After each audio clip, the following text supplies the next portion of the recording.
The tears streaked the dust from her cheek as Zadie Matthews fell to her knees on the uneven wooden floorboards of the small chapel, her black mourning dress pooling around her like spilled ink. The afternoon sun cast long shadows through the single stained glass window, painting her grief in shades of amber and crimson. Outside, the Montana Territory of 1878 carried on without a care for her shattered heart. Reese Callahan had not intended to visit the chapel that day. The trail-worn cowboy had simply been passing through the growing settlement of Whitebrook on his way north to Helena when he'd spotted his horse's loose shoe. The blacksmith had directed him to wait while he finished with another customer, and Reese had wandered, following the sound of soft weeping that carried on the dry summer air. He paused at the chapel doorway, hat in hand, feeling like an intruder on something deeply private. The woman hadn't heard him, her shoulders shaking with each sob. The simple wooden cross on the wall above her seemed to watch over her, offering silent witness to her pain. Reese took a step back, ready to leave her to her solitude, when the floorboard beneath his boot creaked with the betrayal of old timber. She turned then, her face a portrait of startled anguish. Eyes the color of summer sage widened, red-rimmed and swollen from crying. For a moment, neither spoke. "Forgive me, madam," Reese said softly, his voice hushed in the sacred space. "I didn't mean to intrude." Zadie hastily wiped at her face, embarrassment coloring her cheeks. "It's a house of God," she said, her voice cracking.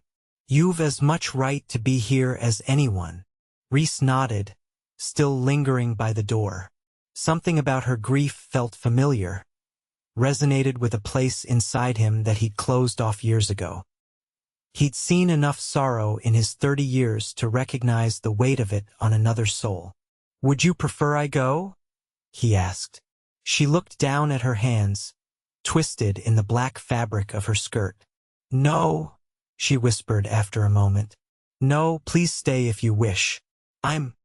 She faltered. "I'm finished with my prayers." But she made no move to rise, and Reese understood that sometimes what a person said and what they needed were entirely different things. With careful steps, he moved into the chapel, taking a seat in the last pew, far enough to give her space, close enough to offer silent companionship. For nearly half an hour, they sat in that quiet chapel, the only sounds their breathing and the occasional soft sob that escaped her despite her obvious efforts to contain them. He didn't speak, didn't ask questions.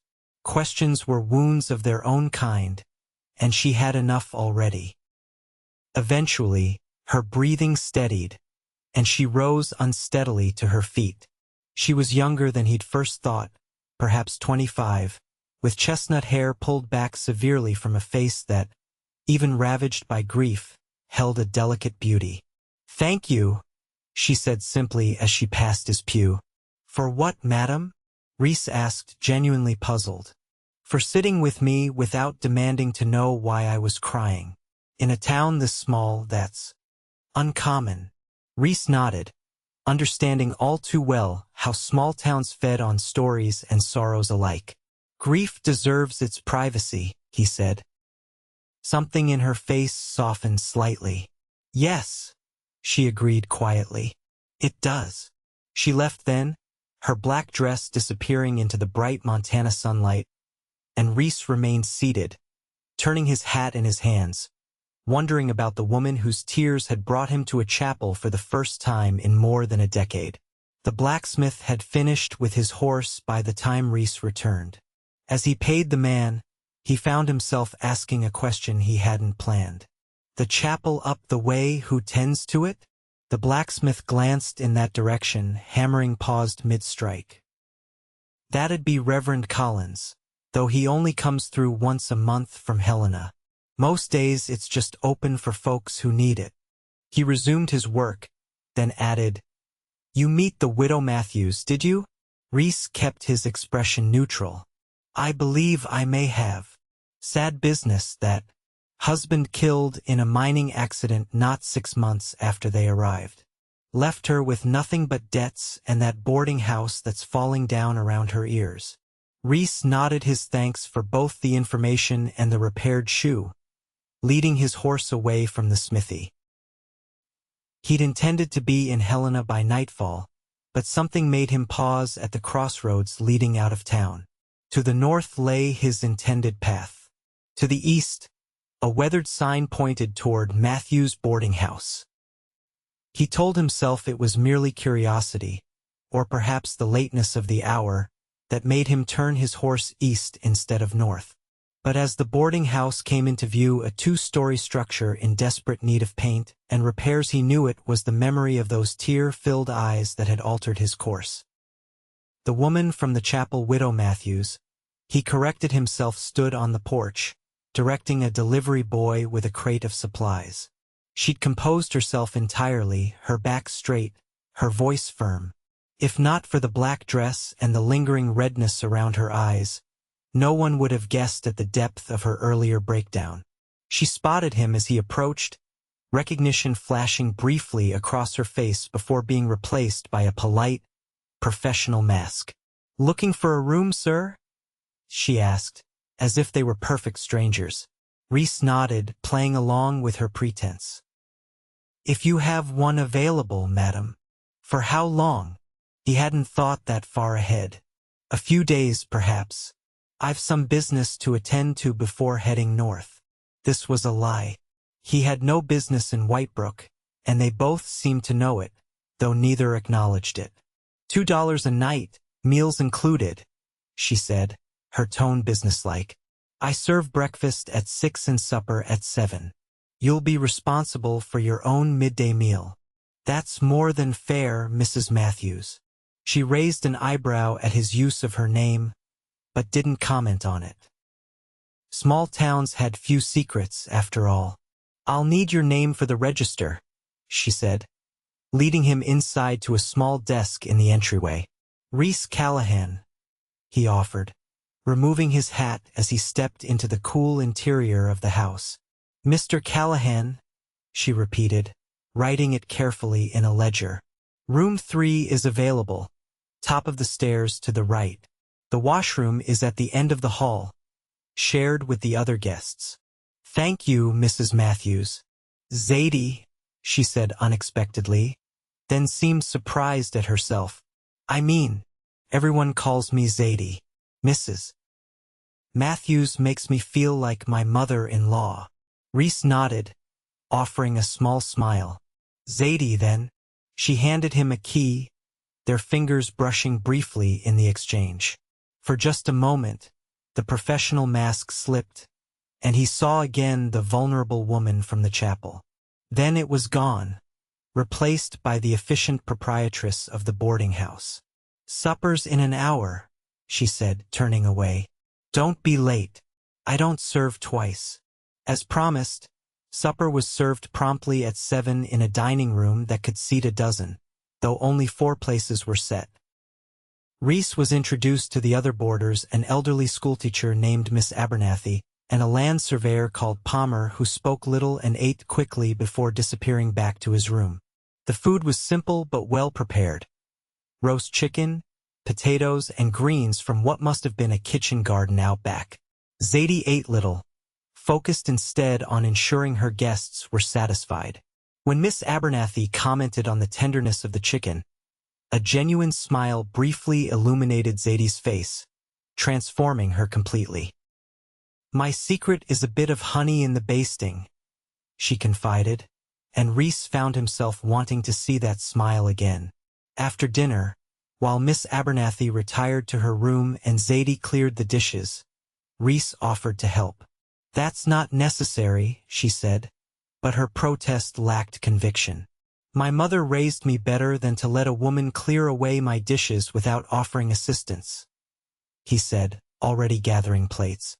In the kitchen, they worked in companionable silence, Zadie washing while Reese dried. It was a domestic scene at odds with his usual existence, yet it felt strangely comfortable. "You're not really staying for business, are you, Mr. Callahan?"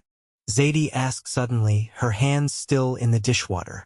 Reese considered lying, then decided against it. No, madam, I'm not. Then why? Her question held no accusation, only genuine curiosity. He set down the dish he'd been drying. Truthfully, I'm not entirely sure. Something told me you might need some help, and I've learned to listen to those instincts. She looked at him then, really looked at him as if trying to discern his true motives. Whatever she saw seemed to satisfy her, because she nodded slowly. The roof leaks in 3 places, she said quietly. The back porch is rotting. The chimney needs repointing before winter. My husband kept promising to fix it all. But then, she trailed off, her gaze drifting to the window, where darkness had fallen. I've hired men from town when I can afford it, but mostly they take my money and do half the work, if that. I'm handy with repairs, Reese offered. Could take a look tomorrow if you'd like. Her eyes narrowed slightly. Why would you do that? Call it repayment for a good meal, he said with a shrug. I don't accept charity, Mr. Callahan. It's not charity if I'm paying for room and board, is it? Consider it part of our arrangement. She seemed to consider this, weighing pride against practicality. Practicality won. Very well, but I'll deduct the value of your labor from your bill. Reese nodded, knowing better than to argue. Fair enough. The next morning, true to her word, breakfast was served promptly at 6. By 7, Reese was on the roof, assessing the damage. It was worse than he'd expected, not just a few loose shingles, but rotted underlayment that would need replacing before the fall rains came. From below, Zadie watched anxiously. How bad is it? She called up. Nothing that can't be fixed, he answered diplomatically. For the next 3 days, Reese worked from sunrise until sunset, stopping only for meals. He repaired what he could, replaced what he couldn't, and made a list of materials they'd need to order for the larger repairs. Each evening, he'd join Zadie in the kitchen after dinner, sharing the day's progress while they washed dishes together.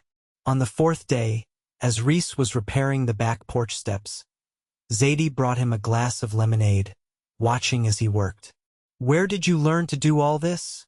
She asked, gesturing to the already repaired roof and the half-finished porch. My father was a carpenter before he took up ranching, Reese explained, pausing to drink.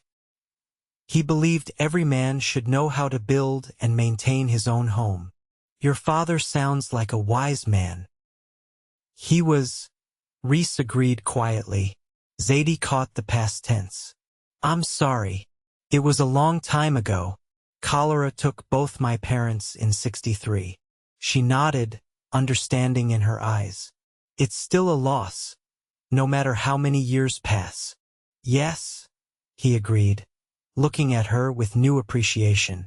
Most people offered platitudes about time healing all wounds. Zadie understood that some wounds merely scabbed over, never truly healing. My husband, Thomas, she said hesitantly. He died in January, mining accident. We'd only been married 3 years. She twisted the simple gold band on her finger. Everyone says I should be moving forward by now. Grief doesn't keep a schedule, Reese said gently. Tears welled in her eyes, but she blinked them back. No, she agreed. It certainly doesn't. That evening, after the other boarders had retired, Zadie and Reese sat on the newly repaired back porch, watching fireflies dance in the twilight. She'd brought out a pot of coffee, and they sipped it in comfortable silence for a while. Will you tell me about him? Reese asked eventually. Your husband. She looked surprised by the question. Most people avoid mentioning him, as if speaking his name might break me. Sometimes remembering is how we heal. She nodded, cradling her cup. Thomas was a dreamer. Always had some new scheme to make our fortune. That's why we came west from Pennsylvania. He heard about the silver strikes and was convinced we'd be rich within a year. A sad smile played at her lips. The boarding house was supposed to be temporary, just until his claim paid off. And it didn't? Oh, he'd find enough to keep hope alive, but never the mother lode he dreamed of. When winter came, he took work in the bigger mine north of town. Said it would tide us over until spring. She stared into her coffee. There was a collapse. 3 men died, Thomas among them. Reese said nothing, simply offering the comfort of his presence as she spoke of her husband, his humor, his kindness, his faults. With each memory shared, her voice grew stronger, less haunted. "Thank you," she said finally, "for asking about him, for listening. Thank you for trusting me with his memory," Reese replied. When she looked at him then, moonlight silvering her features, Reese felt something shift between them, a connection forming that went beyond kindness to a stranger. It unsettled him, this feeling. He'd spent years avoiding attachments, moving on whenever roots threatened to form. "I should turn in," he said abruptly, standing. "Early start tomorrow." If she was hurt by his sudden withdrawal, she didn't show it. "Of course. Good night, Mr. Callahan." "Reese," he corrected her. "If I'm to call you Zadie, you should call me Reese." She nodded. "Good night, Reese." In his room that night, Reese packed his saddlebags, telling himself it was time to move on. He'd helped enough, the roof no longer leaked, the porch was stable, and he'd shown her what repairs needed professional attention. His business in Whitebrook, such as it was concluded. Yet when morning came, he found himself unpacking again, telling himself one more day wouldn't hurt. One more day became 3, then a week. The list of repairs seemed endless, and each day, he found Zadie smiling more, the shadows in her eyes receding slightly. It was during his second week at the boarding house that everything changed. Reese had gone into town for supplies and returned to find a man's angry voice echoing from inside the house. Hurrying in, he found Zadie backed against the wall of the entryway, a red-faced man looming over her. "I've been more than patient, Mrs. Matthews," the man was saying, his tone dripping with false civility. "But my patience has limits. Your husband owed me $200, and I intend to collect." "I've told you, Mr. Walsh, I don't have that kind of money," Zadie responded, her voice steady despite her obvious fear. "I'm paying you what I can each month." "Your payments are a joke," Walsh sneered. "At this rate, you'll be paying me for the next decade. I think it's time we discussed alternative arrangements." The way his gaze traveled over her made Reese's blood boil. "I believe the lady has made her position clear," Reese said, stepping into the room. Walsh turned, surprise quickly replaced by disdain as he took in Reese's work-worn clothes. "This doesn't concern you, Cowboy." "Any man threatening a woman in my presence concerns me," Reese replied evenly. "Threatening?" Walsh laughed. "I'm a businessman discussing terms with a debtor. Now, why don't you run along and let Mrs. Matthews and me finish our conversation?" "Reese, please," Zadie said, her eyes pleading. "Mr. Walsh is right. This is my concern. See? The widow understands her position." Walsh smirked. "Though I'm curious what your husband would think of you keeping a man under your roof, Mrs. Matthews. Quite scandalous for a grieving widow." "Mr. Callahan is a boarder. Nothing more," Zadie said firmly. "Of course," Walsh said, his tone making it clear he didn't believe her. "Nevertheless, I require payment one way or another. I'll return tomorrow for your decision." He tipped his hat mockingly. "Good day, Mrs. Matthews." "Cowboy." After Walsh left, Zadie sagged against the wall, trembling. "Are you all right?" Reese asked, moving to her side. "Yes," she said automatically, then shook her head. "No, I don't know what to do. He holds the note on half the mortgage. Thomas borrowed from him to finance his mining equipment." "And he's pressuring you for repayment?" "He wants the boarding house.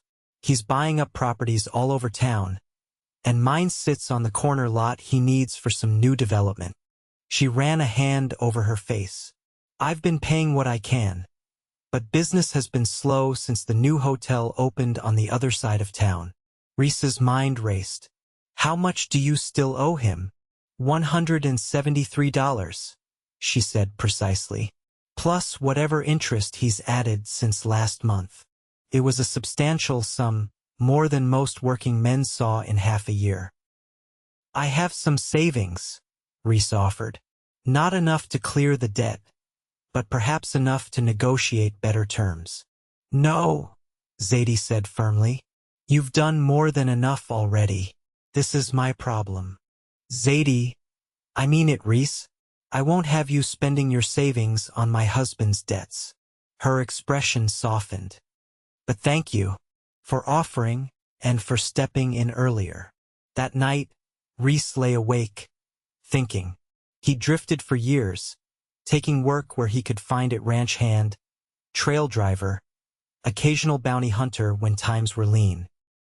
He had money saved, nearly $100 hidden in his saddlebags, but not enough to solve Zadie's problems. He'd planned to use that money to buy land someday to build something of his own. But as he stared at the ceiling, he realized with startling clarity that he cared more about Zadie's future than his own distant dreams. The next morning, he rode into town before breakfast, heading straight for the bank. The manager, a thin man named Prescott, listened to Reese's inquiries with thinly veiled skepticism. Mrs. Matthews' situation is unfortunate, Prescott said, but the bank cannot extend further credit on a property that's already mortgaged to another party. I'm not asking for credit for Mrs. Matthews, Reese clarified. I'm asking what work is available in the area that pays well and pays quickly. Prescott considered this. The railroad is laying track 20 miles west. They're always looking for strong backs. Mining operations north of here.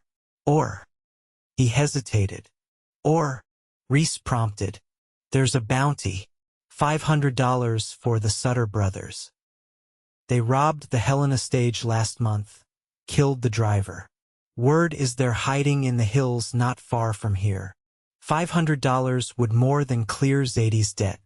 But going after the Sutters was dangerous work. The kind Reese had sworn off after a job gone wrong left him with the scar that ran from his temple to his jaw. Thank you for the information, Reese said, rising to leave. I should warn you, Prescott called after him. Those Sutter boys aren't to be taken lightly. 3 men have already died trying to claim that bounty. Reese nodded grimly. I appreciate the warning. When he returned to the boarding house, Zadie was serving breakfast to the other boarders. Her eyes questioned his absence, but she said nothing until they were alone in the kitchen afterward. You missed breakfast, she said, setting aside a plate she'd kept warm for him. Had some business in town, he replied, sitting down to eat. She watched him for a moment. Walsh will be here this afternoon. Reese nodded, not meeting her eyes. I heard there's work with the railroad. Good pay. The railroad is 20 miles away, she said, and you'd be gone for weeks, if not months. It would be enough to help with your debt. She shook her head. I told you, I won't accept your money. Even if it means losing everything? Her eyes flashed. I'll find a way. I always do. Their conversation was interrupted by a knock at the front door. Zadie went to answer it, returning moments later with a telegram in hand. Her expression troubled. Is everything all right? Reese asked. It's from my sister in St. Louis, Zadie said, rereading the message.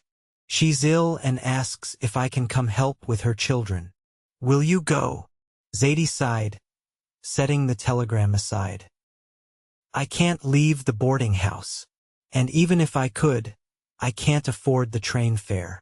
She attempted a smile that didn't reach her eyes. Ruth will manage.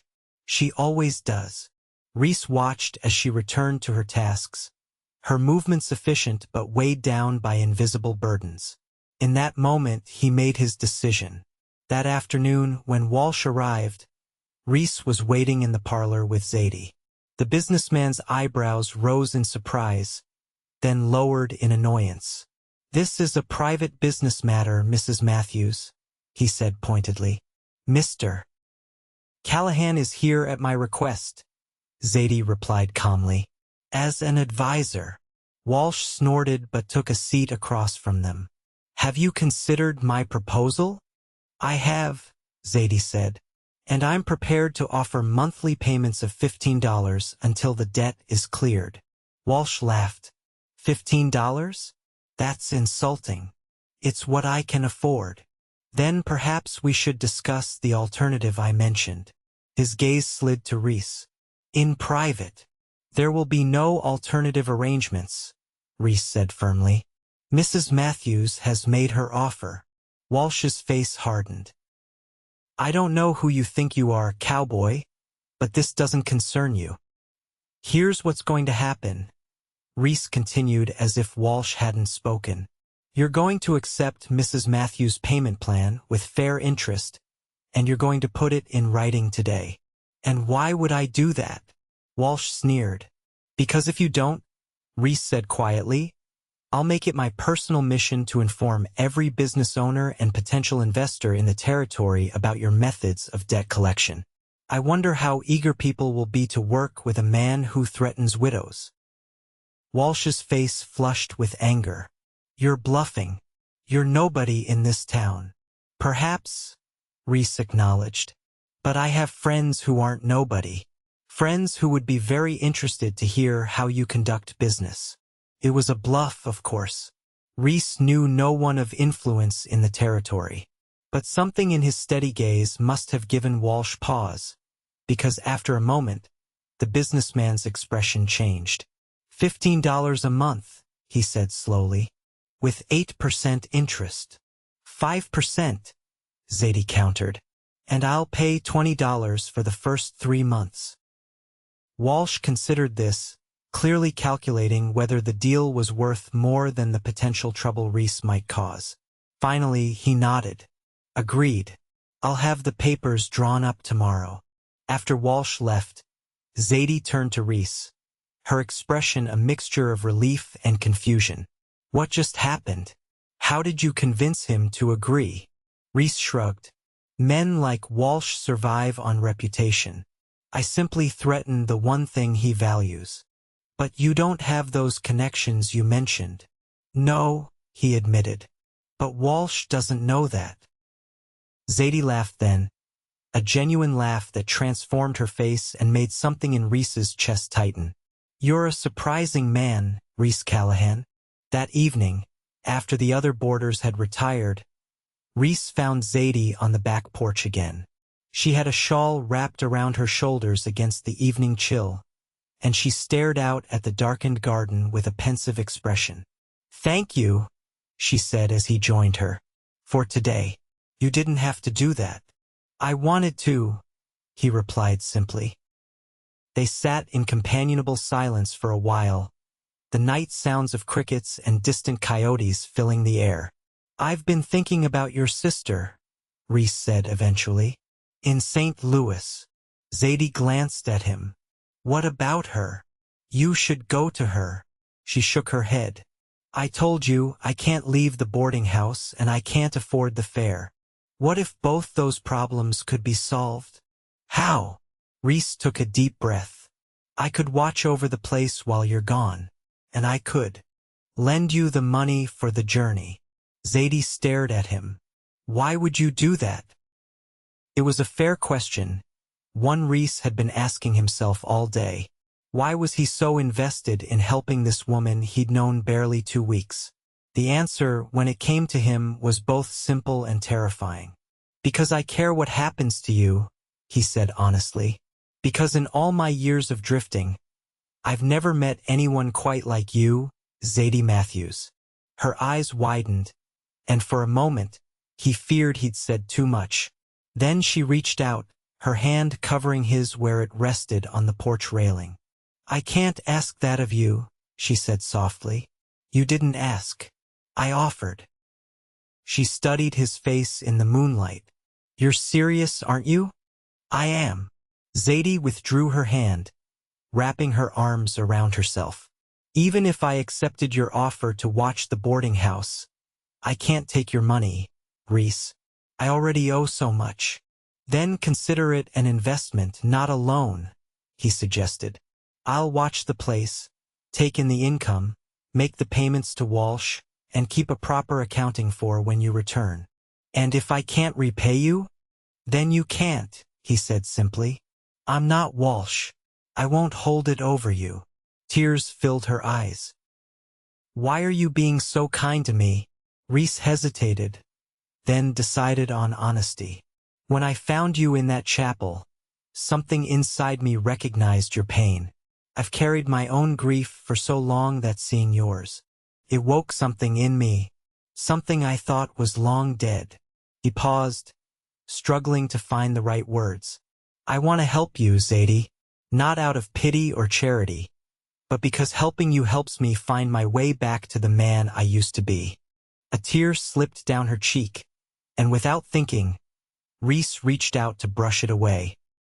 The touch lingered, his rough fingertips gentle against her skin. Your sister needs you, he said softly, and I think maybe you need this too, a chance to step away, to breathe, to remember there's a world beyond grief. Zadie leaned slightly into his touch, her eyes closing briefly. How long would you stay? She whispered.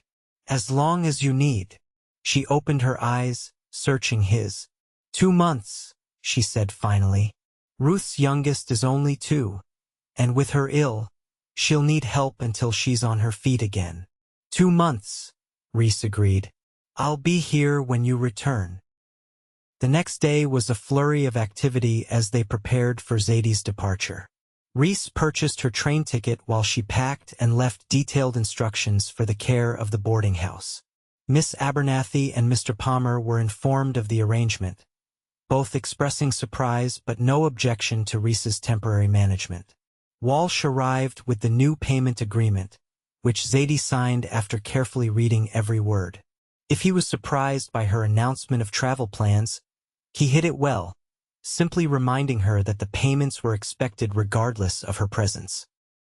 The following morning, Reese drove Zadie to the train station in a borrowed wagon. Her single trunk was loaded, her ticket secured in her reticule. As the train approached, she turned to him, suddenly hesitant. Are you certain about this? She asked. It's not too late to change your mind. I'm certain, he assured her. Go take care of your sister. The boarding house will be waiting when you return. She nodded, then impulsively reached up to kiss his cheek. Thank you, Reese, for everything.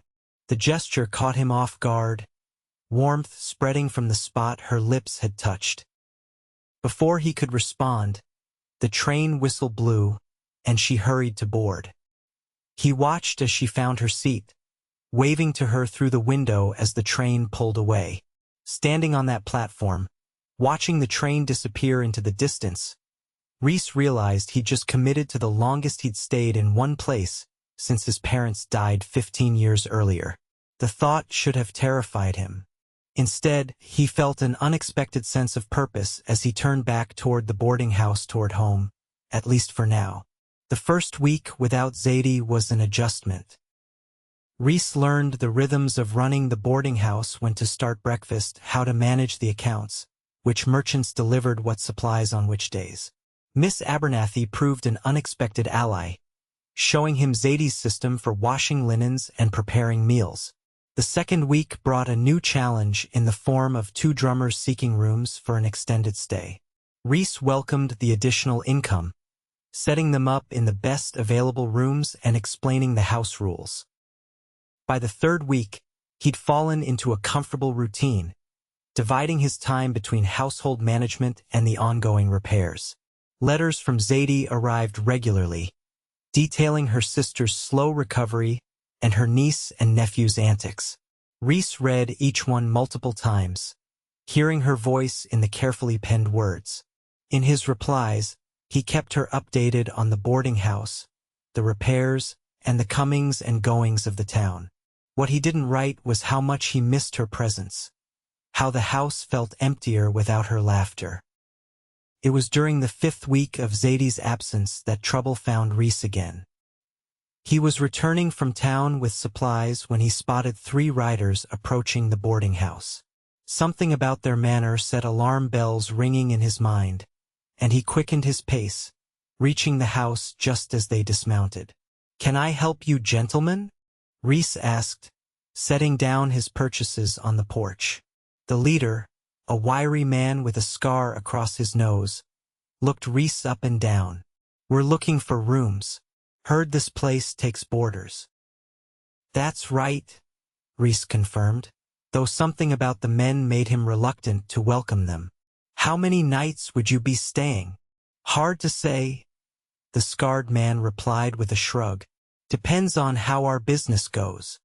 He glanced at his companions, both younger men with similar features that marked them as brothers. "This is a nice, quiet spot, bit out of the way. Perfect for men who value their privacy." Recognition dawned on Reese as he took in their features more carefully. The Sutter brothers, with their uncle or cousin leading them. The bounty Prescott had mentioned. "I'm afraid we're full up at the moment," Reese said evenly. "The hotel in town might have vacancies." The scarred man's eyes narrowed. "Funny. Place looks pretty quiet to me. You sure you can't make room for paying customers?" "Quite sure," Reese replied. "As I said, we're at capacity." The 3 men exchanged glances, a silent communication passing between them. "Well," the leader said finally, "if that changes, we might be back. What did you say your name was?" "I didn't," Reese answered. "Good day, gentlemen." He stood on the porch, watching as they mounted and rode away, not toward town but toward the hills beyond. Once they were out of sight, Reese went inside and retrieved the revolver he kept in his room, checking that it was loaded before returning it to its holster. That evening, after the boarders had retired, Reese sat in the small office that served as Zadie's private parlor, writing to her about the day's events, omitting only his encounter with the Sutters. He didn't want to worry her unnecessarily. As he was sealing the letter, a soft knock at the front door startled him. It was past 10, too late for casual visitors.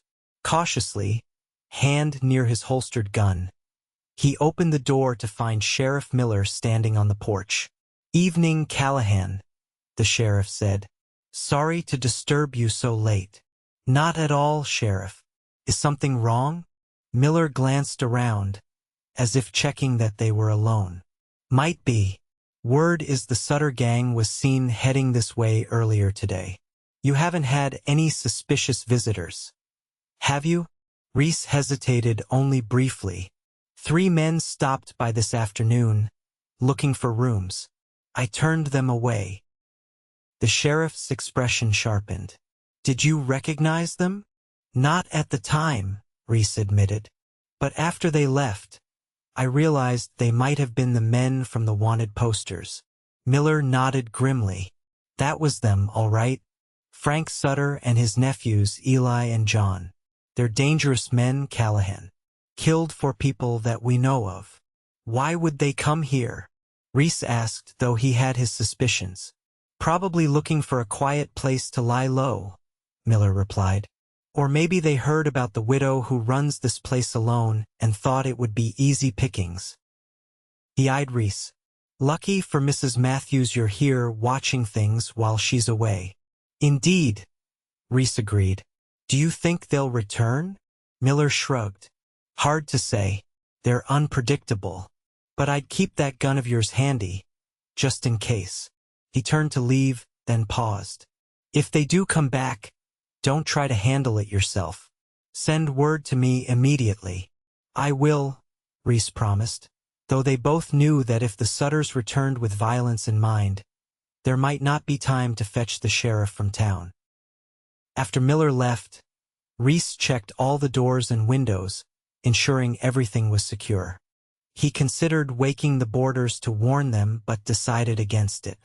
No sense causing unnecessary panic, especially if the Sutters had already moved on. For 3 days, Reese remained vigilant, watching the approaches to the boarding house and keeping his gun within reach. The Sutters didn't return, and gradually, he began to relax his guard, believing they'd found other accommodation or left the area entirely. On the fourth day, a letter arrived from Zadie with unexpected news. Her sister had recovered more quickly than anticipated, and Zadie would be returning on the following week's train, nearly 3 weeks earlier than planned. Reese read the letter with mixed emotions: joy at the prospect of seeing her again, trepidation about what that might mean for his own plans. He'd come to love the rhythm of life at the boarding house, the sense of purpose it gave him. More than that, he'd come to care deeply for Zadie, more than he'd allowed himself to care for anyone in years. But what right did he have to these feelings?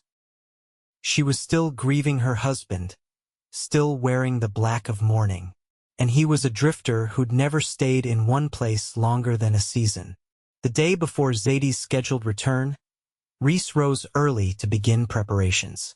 He'd planned a special welcome meal, using recipes Miss Abernathy assured him were Zadie's favorites. The house had been cleaned thoroughly, the repairs completed as much as possible. Everything was ready. He was in town, purchasing fresh flowers for the parlor, when he overheard a conversation that chilled his blood.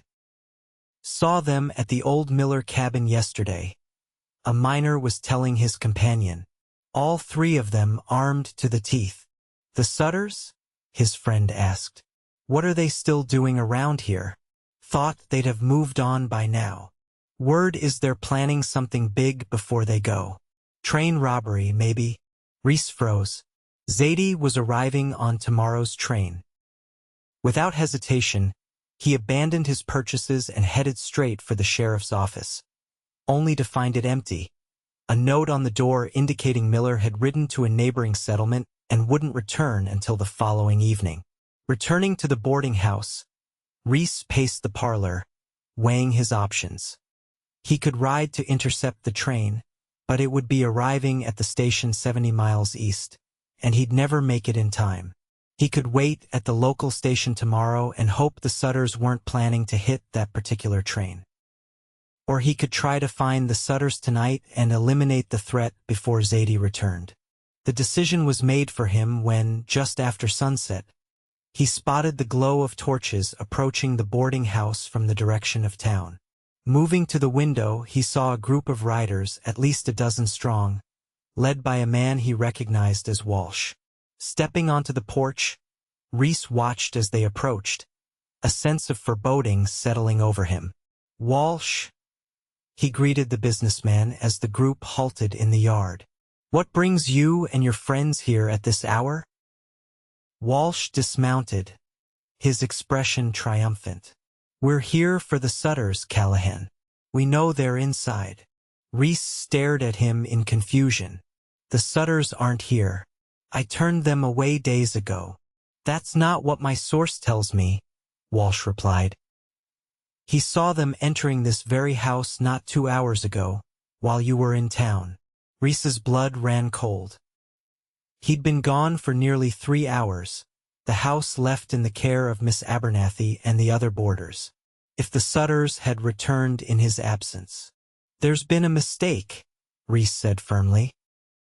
The only people inside are the boarders Miss Abernathy, Mr. Palmer, and 2 traveling salesmen. We'll see about that, Walsh said, gesturing to his companions. Search the place, boys. You have no authority here, Reese protested, moving to block the porch steps. This is private property. Stand aside, Callahan, Walsh warned. Those men are wanted criminals with a bounty on their heads. Anyone harboring them is equally guilty. Reese stood his ground. I told you they're not here, and you're not entering this house without proper authority. Walsh's face darkened. I should have known you were in league with them. Why else would a drifter like you suddenly take such an interest in the widow's property? He turned to his companions. He's protecting them, boys. Probably getting a cut of their takings for providing a hideout. That's absurd, Reese began, but his words were drowned out by angry murmurs from the crowd. "The sheriff's away," Walsh continued, playing to his audience. "Are we going to let these killers escape because one man stands in our way? I say we search the house, with or without his permission." The mob roared its approval, and several men moved forward, hands on their weapons. Reese stood firm, his own hand dropping to his holstered gun. "The first man who tries to enter this house without permission will regret it," he said quietly, his voice carrying in the sudden hush. For a long moment no one moved. Then the front door opened behind Reese, and Miss Abernathy's voice broke the standoff. "Mr. Callahan? What's happening out here?" Before Reese could answer, shots rang out from inside the house. Miss Abernathy screamed and fell forward onto the porch, blood blossoming on her shoulder. In the same instant, the Sutter brothers appeared in the doorway, using the elderly woman as a shield, guns trained on Reese and the crowd beyond. "Nobody move!" the older brother shouted, "or the next bullet goes through her head." Everything happened at once. The mob scattered for cover, Walsh diving behind a water trough. Reese dropped to one knee beside Miss Abernathy, keeping his body between her and the gunman while assessing her wound. The Sutters, seeing their advantage, began backing toward the side of the house where horses were presumably waiting. "You'll never make it out of the territory," Reese called to them. "Let her go and surrender. No one else needs to get hurt." Frank Sutter, the scarred leader, appeared from around the side of the house, leading 3 saddled horses. "Shut up and stay put, Cowboy," he snarled. "We'll be gone before you can blink, and if anyone follows, the old lady dies." Reese watched helplessly as the brothers dragged Miss Abernathy toward the waiting horses. His gun was still holstered, and any attempt to draw would likely result in her death. But if they took her with them? "Wait," Reese said, slowly rising to his feet, hands raised. "Take me instead." Frank Sutter paused, eyeing him suspiciously. "What?" "The woman's wounded. She'll slow you down. I can ride, and I know the back trails better than any of Walsh's men." It was a lie, but said with enough conviction to plant doubt. "Take me as your hostage, and you'll have a better chance of getting away clean." The Sutters exchanged glances, clearly weighing the offer. "How do we know this isn't a trick?" Eli Sutter demanded. "Because I've got no love for Walsh or his vigilante justice," Reese replied. "And because that woman has done nothing to deserve dying in the dirt tonight." Frank studied him for a long moment, then nodded. "All right, Cowboy, you've got yourself a deal. Come here, slow and easy, and drop that gun belt first." Reese complied, unbuckling his holster and letting it fall to the ground.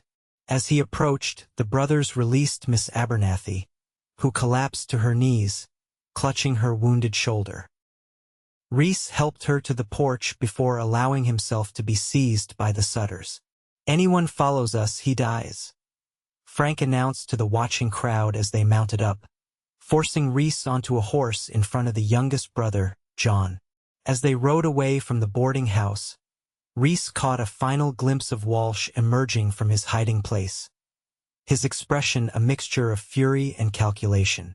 Whatever happened next, Reese knew the businessman would use this incident to his advantage, perhaps claiming the boarding house was a haven for criminals, unfit for a respectable widow to operate.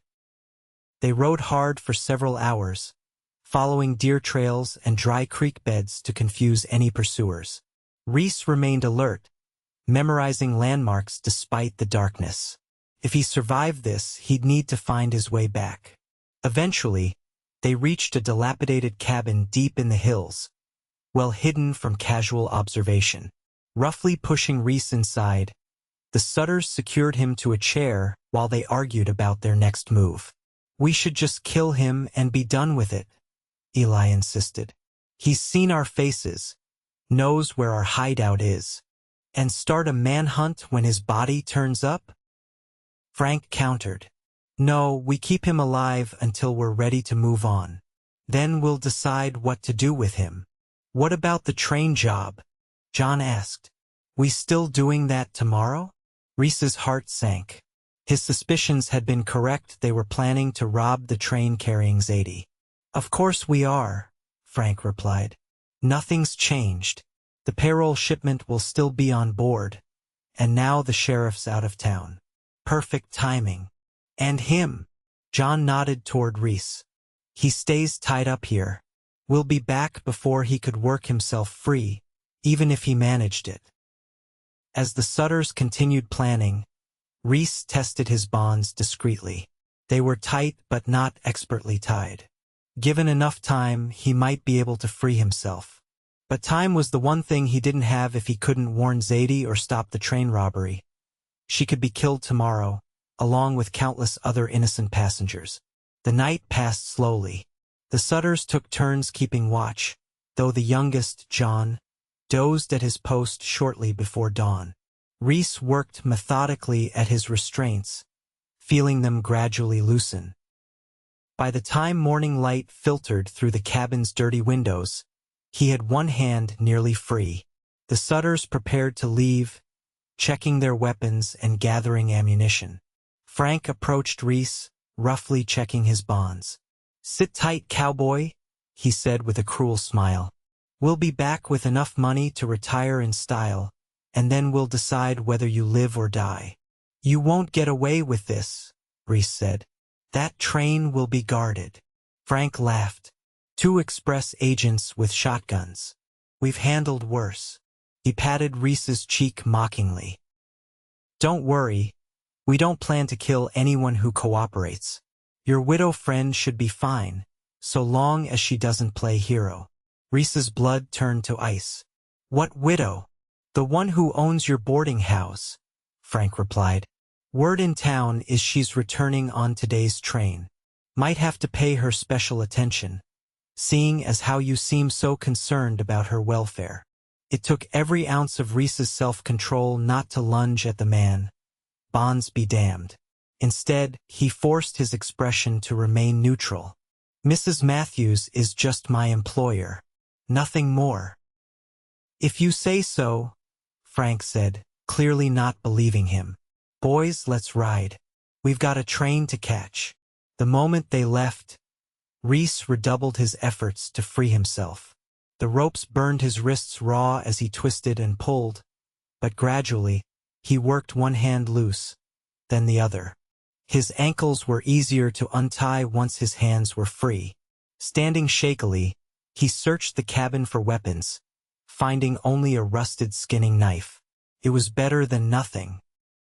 Outside, he was relieved to discover the Sutters had left in too much of a hurry to take his horse, apparently confident their hostage wouldn't escape. Mounting quickly, Reese headed directly for the train tracks, pushing his horse as fast as he dared over the rough terrain. The Sutters would be planning to ambush the train at a curve where it slowed, likely the long bend near Peterson's Creek, about 5 miles east of town. He rode hard, ignoring the burn in his muscles and the sting of his abraded wrists. All that mattered was reaching the ambush point before Zadie rode into danger. Cresting a hill, he spotted the train tracks below, following them east. In the distance, a plume of smoke signaled the approaching train, and closer, positioned behind a rocky outcropping near the curve, were 3 horses the Sutters were already in position. Reese dismounted, tethering his horse behind a stand of pines. Armed with only the knife and the element of surprise, he crept toward the outlaws' position. He could hear their voices now, discussing their plan. Frank would stop the train by placing logs on the track, while his nephews would board from both sides once it halted. Moving silently through the underbrush, Reese managed to position himself behind a boulder near where Eli Sutter crouched, rifle in hand. The train whistle sounded in the distance minutes away now. Reese had to act quickly. Gripping the knife, he lunged from his hiding place, tackling Eli before the man could react. They tumbled to the ground, wrestling for control of the rifle. Eli was younger and stronger, but Reese fought with the desperation of a man protecting what he loved. The rifle discharged with a deafening crack, the bullet harmlessly hitting the sky. The sound alerted the other Sutters, who spun around in surprise. "Eli!" Frank shouted, raising his own gun. Before he could fire, the train whistle blew again, much closer now. Frank hesitated, torn between helping his nephew and proceeding with the robbery. That moment of indecision gave Reese the opening he needed. With a powerful blow, he knocked Eli unconscious, then seized the fallen rifle and fired a warning shot toward Frank. "It's over, Sutter," Reese shouted. "Get away from those tracks."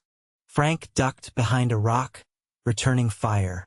The exchange of gunshots echoed through the valley as the train approached the curve, slowing but not stopping, its engineer unaware of the drama unfolding beside the tracks. John Sutter, panicking, ran toward the tracks with clear intent to signal the train. Reese couldn't let that happen. If the train stopped, the passengers would be at the Sutters' mercy. Taking careful aim, he fired, the bullet striking the ground at John's feet. The young outlaw stumbled, falling away from the tracks just as the locomotive rounded the bend. The train thundered past, picking up speed as it cleared the curve. Through the windows of the passenger cars, Reese caught a fleeting glimpse of startled faces, and in one window, a woman in a blue traveling dress, her chestnut hair immediately recognizable. Zadie. Safe for now, but the train would stop at Whitebrook Station, where Frank and John could still carry out their robbery if they reached town in time. The thought had barely formed when a bullet splintered the rock near Reese's head. Frank Sutter was advancing, using the cover of boulders to close the distance between them. "You're dead, Cowboy," Frank shouted. "Nobody crosses the Sutters and lives." Reese counted his remaining ammunition, 3 bullets. Not enough for a prolonged gunfight. He needed to end this quickly. "You can still walk away, Sutter," Reese called back. "Train's gone. Take your nephews and ride out of the territory while you still can. After you've seen our faces? Not likely." Frank's voice was closer now, maybe 20 yards away. Reese made a split-second decision. Removing his hat, he placed it on the end of a branch and slowly raised it above his hiding place. As expected, Frank fired immediately, the bullet tearing through the hat. In the moment after the shot, Reese broke cover, charging toward Frank's position. The outlaw was reloading when Reese reached him, tackling him to the ground. They fought brutally, each man knowing his life depended on victory. Frank was a seasoned fighter, landing punishing blows that left Reese tasting blood. But Reese fought with something Frank didn't possess, not just the will to survive, but the determination to protect someone he loved. With a final desperate surge of strength, Reese pinned Frank to the ground, pressing the rifle barrel to his chest. "Don't move," he gasped, blood dripping from a cut above his eye. A movement to his right caught his attention. John Sutter, recovered from his fall, was aiming a pistol at Reese. Before either could fire, the thunder of approaching hooves announced new arrivals. Sheriff Miller and 3 deputies crested the hill, weapons drawn. "Drop your weapons," Miller shouted. "All of you." John Sutter, seeing he was outnumbered, slowly lowered his gun. Beneath Reese, Frank ceased struggling, his expression one of defeated rage. "Perfect timing, Sheriff," Reese said, keeping the rifle trained on Frank as he stood. The Sutters were planning to rob the train. Miller dismounted, approaching cautiously. "We got word from Miss Abernathy about what happened at the boarding house. Been tracking you since dawn." He nodded to his deputies, who moved to secure the outlaws. "You all right, Callahan? You look like you've been through hell." "I've been better," Reese admitted. "But I'll live." As the deputies handcuffed the Sutters, Miller explained that Miss Abernathy's wound had been minor, mostly a graze that looked worse than it was. Walsh and his men had dispersed after the sheriff's deputy arrived at the boarding house. though Walsh had been loudly proclaiming that the incident proved the establishment wasn't safe. "The train," Reese said suddenly. "It'll be at the station by now. Zadie Mrs. Matthews is on board." "Then we'd better get you to town," Miller replied. "Though you might want to clean up first. You're liable to frighten the lady, looking like that." The ride to town seemed interminable, despite the sheriff setting a brisk pace. By the time they reached Whitebrook, the train had indeed arrived, passengers disembarking onto the platform. Reese scanned the crowd anxiously, fearing he might have missed her. Then he saw her, standing beside her trunk, searching the faces in the crowd. Even from a distance, he could see the worry in her expression, could read the tension in her shoulders. She was wearing a blue traveling dress, not the black of mourning, and the sight of her in color made his heart stutter in his chest. "Zadie!" he called, dismounting and pushing through the crowd. She turned at the sound of his voice, her worried expression transforming into shock as she took in his appearance, the dried blood on his face, the torn shirt, the raw abrasions on his wrists. "Reese? My God, what happened to you?" She rushed toward him, hands reaching instinctively to assess his injuries.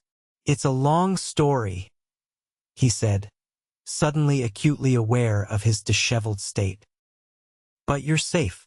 That's what matters." Her eyes searched his face, filled with questions and concern. "Safe? Why wouldn't I be safe?" Reese glanced at the sheriff, who nodded his understanding. "I'll explain everything later," Reese promised. "Let's get you home first." The journey to the boarding house was conducted in relative silence. Zadie's questions held at bay by Reese's gentle insistence that the full story should wait until they were private. The sheriff accompanied them, helping with Zadie's trunk and briefly explaining about Miss Abernathy's injury to prepare Zadie before they arrived. At the boarding house, they found Miss Abernathy resting comfortably, her shoulder bandaged, being tended to by Mr. Palmer with unexpected gentleness. The two traveling salesmen had apparently departed hastily after the previous night's excitement, leaving only the core household. After ensuring Miss Abernathy was truly on the mend and settling Zadie's belongings in her room, Reese finally had a moment to clean up, washing away the blood and grime of the past 24 hours. His reflection in the mirror gave him pause. A cut above his eyebrow would likely scar, joining the older one on his jaw. Bruises were forming on his cheekbone and along his ribs. He looked every inch the battered drifter he'd been for most of his adult life. Yet something had changed. The man who stared back at him from the mirror was no longer just passing through. He had put down roots, however tentative, in this place with these people, with Zadie. A soft knock at his door pulled him from his thoughts. Opening it, he found Zadie waiting, her expression a mixture of concern and determination. "Sheriff Miller has gone," she said, "and Miss Abernathy is sleeping. I think it's time you told me exactly what happened while I was away." Reese nodded, stepping aside to let her enter. It was improper, a widow alone in a man's room, but propriety seemed a distant concern after everything that had transpired. As they sat by the window, Reese told her everything: the Sutter's first visit, Walsh's accusations, the hostage situation, and the foiled train robbery. He omitted only his deepest motivations, the feelings that had driven him to risk his life to protect her.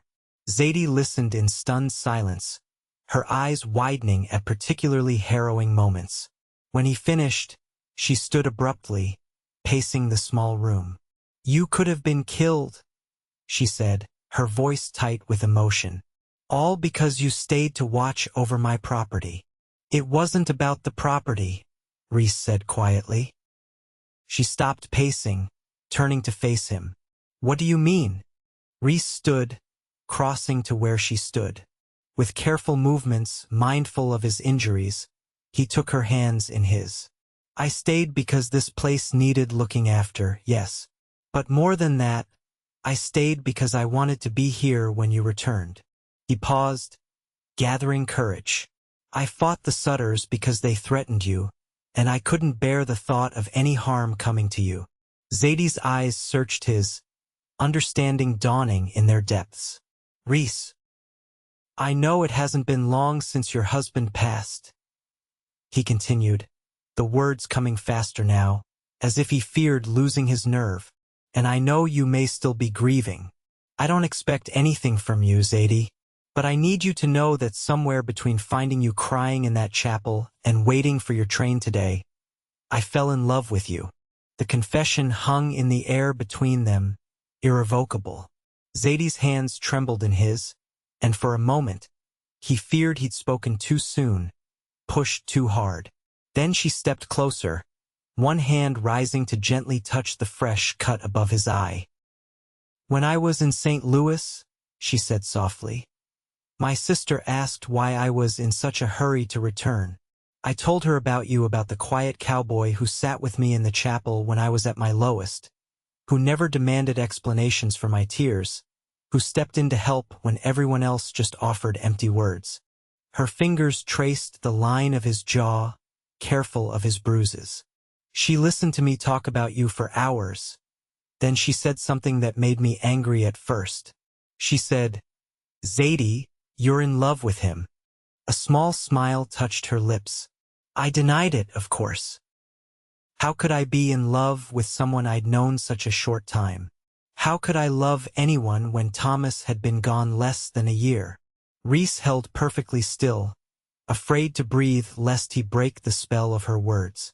But on the train ride home, I realized she was right, Zadie continued.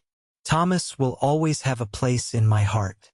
He was my first love, and part of me will always grieve him. But he wouldn't have wanted me to stop living. Her eyes met Reese's, clear and certain. And loving you doesn't feel like a betrayal. Feels like coming home. Reese raised a hand to cup her cheek, his touch reverent. Are you sure? I have nothing to offer you but myself. No land, no fortune, just a drifter who's spent his life running from attachments. Until now, she pointed out. You stayed, Reese. When I needed you most, you stayed. She turned her face slightly, pressing a kiss to his palm. And that's worth more than any fortune. Slowly, giving her every chance to pull away, Reese leaned down to kiss her. Her lips met his with gentle certainty, her hands coming to rest on his shoulders.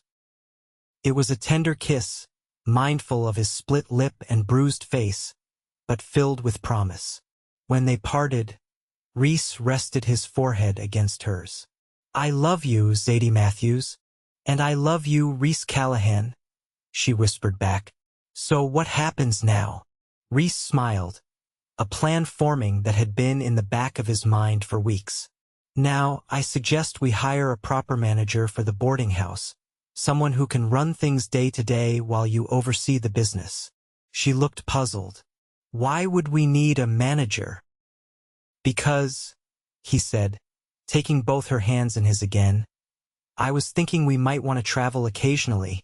There's a piece of land for sale north of Helena, good grazing, a creek running through it, room enough for a small cattle operation, and a fine spot for a house, facing the mountains. Understanding dawned in her eyes. Reese Callahan, are you asking me to marry you and become a rancher's wife? I am, he confirmed. Not right away, we can take time, court properly if that's what you want. But yes, I'm asking you to build a life with me, to create something new together. Tears filled her eyes, but these were different from the ones he'd first witnessed in the chapel. These were tears of joy. Yes, she said simply. Yes to all of it. He kissed her again, his heart fuller than he'd ever thought possible. Outside, the Montana sun was setting, painting the sky in shades of gold and crimson, a fitting backdrop to the beginning of their journey together. 6 months later, on a crisp autumn day, Reese stood in the very chapel where he'd first found Zadie crying. But today, there were no tears, only smiles as they exchanged vows before Reverend Collins, and a gathering of townsfolk who had, over time, become friends. Zadie wore a dress of pale blue silk, her chestnut hair adorned with wildflowers. Reese, in a new suit that still felt somewhat foreign on his frame, watched her approach the altar with a sense of wonder that this extraordinary woman had chosen him.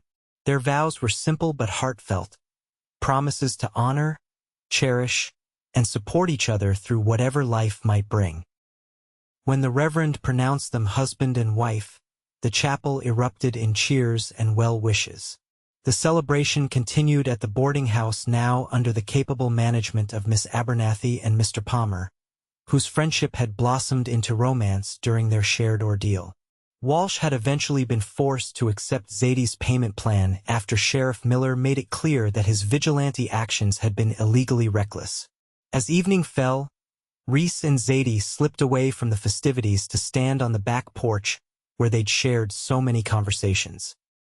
Tomorrow they would leave for their new home, the ranch north of Helena that was now officially theirs. "Are you happy?" Reese asked, his arm around her waist as they watched the stars appear one by one. Zadie leaned into him, her head resting against his shoulder. "Happier than I ever thought possible after Thomas died," she said honestly. "For a while, I believed that chapter of my life, the part where I could love and be loved, was over. And now," he prompted.